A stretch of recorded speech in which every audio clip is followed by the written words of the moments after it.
Otak kita diciptakan untuk menghasilkan ide, bukan untuk menyimpannya. David Allen.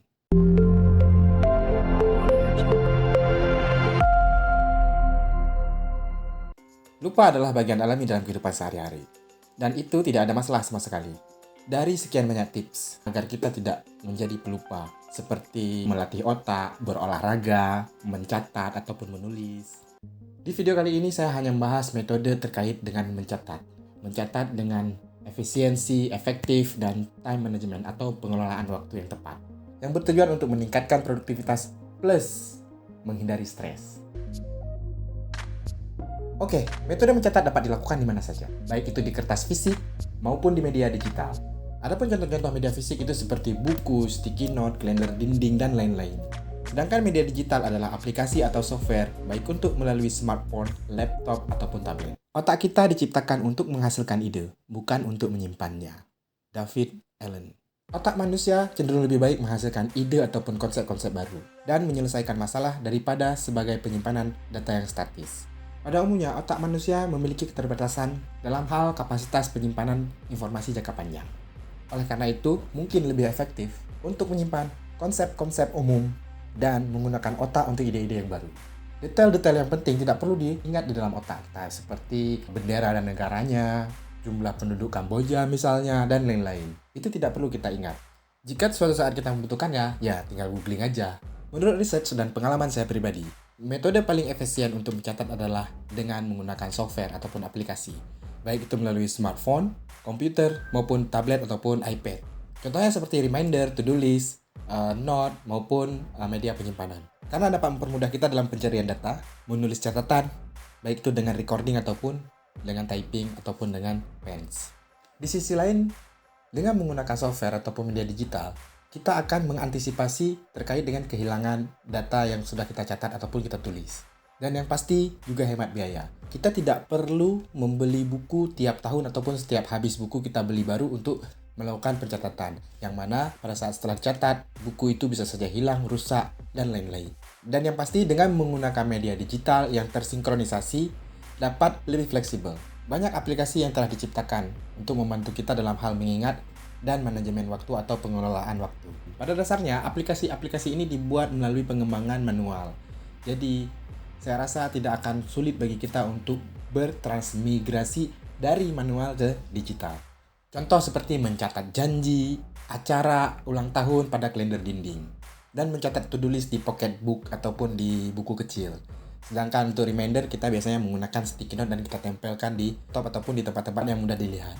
Nah, sampai di sini, apakah kita sudah mendapatkan pencerahan? Di era yang digital ini, sayang sekali apabila kita tidak memanfaatkannya dengan baik. Apalagi aktivitas kita yang sangat kompleks. Misalnya dalam satu hari kita bisa mengerjakan 5 aktivitas sekaligus. Terkadang, beberapa tugas tersebut tidak terlaksana dengan baik, dikarenakan oleh distraction ataupun pengalihan. Atau mungkin pengelolaan waktu yang belum maksimal. Dengan memanfaatkan aplikasi productivity, kita dapat fokus melakukan ataupun menyelesaikan pekerjaan satu persatu berdasarkan indeks priority. Dalam konteks ini, produktivitas mencakup kemampuan menghasilkan hasil yang baik dan mencapai tujuan dengan menggunakan waktu dan sumber daya secara optimal. Saatnya kita masuk ke inti video ini.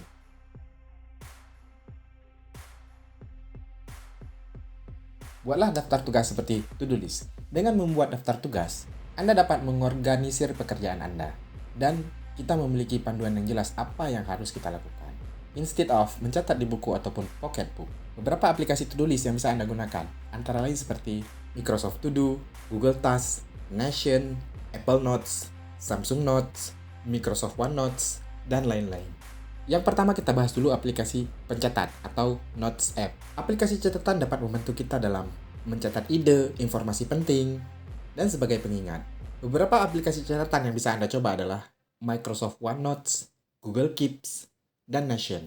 Atau bisa juga menggunakan aplikasi bawaan gadget seperti misalkan pemakai Samsung yaitu Samsung Notes atau pemakai iPhone bisa menggunakan Apple Notes. Kemudian kita masuk ke aplikasi yang dapat membantu kita dalam hal mengingat ataupun biasa disebut reminder apps.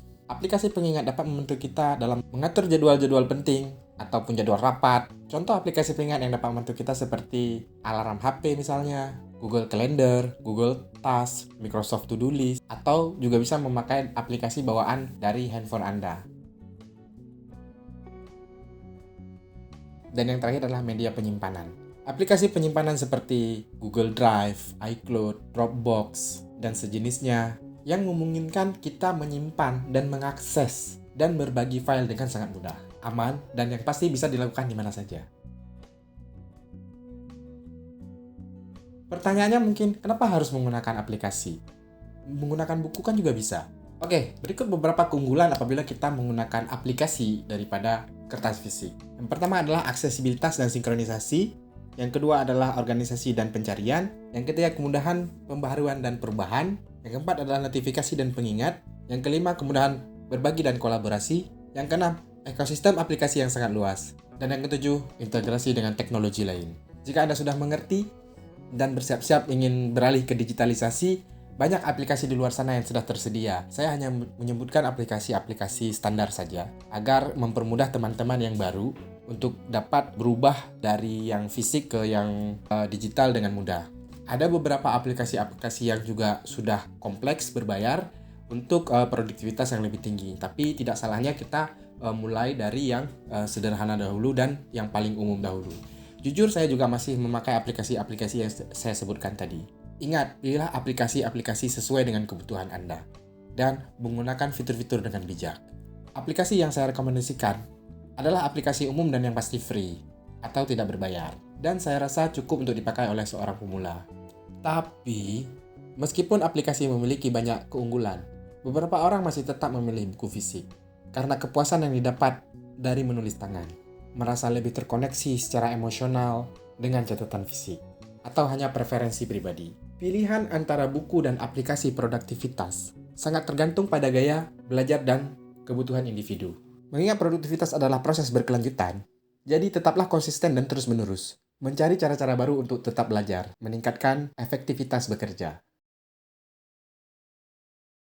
Start small. Mulailah dari langkah kecil dulu. Set up short term terlebih dahulu. Kemudian setelah semuanya konsisten, baru kita set up long term.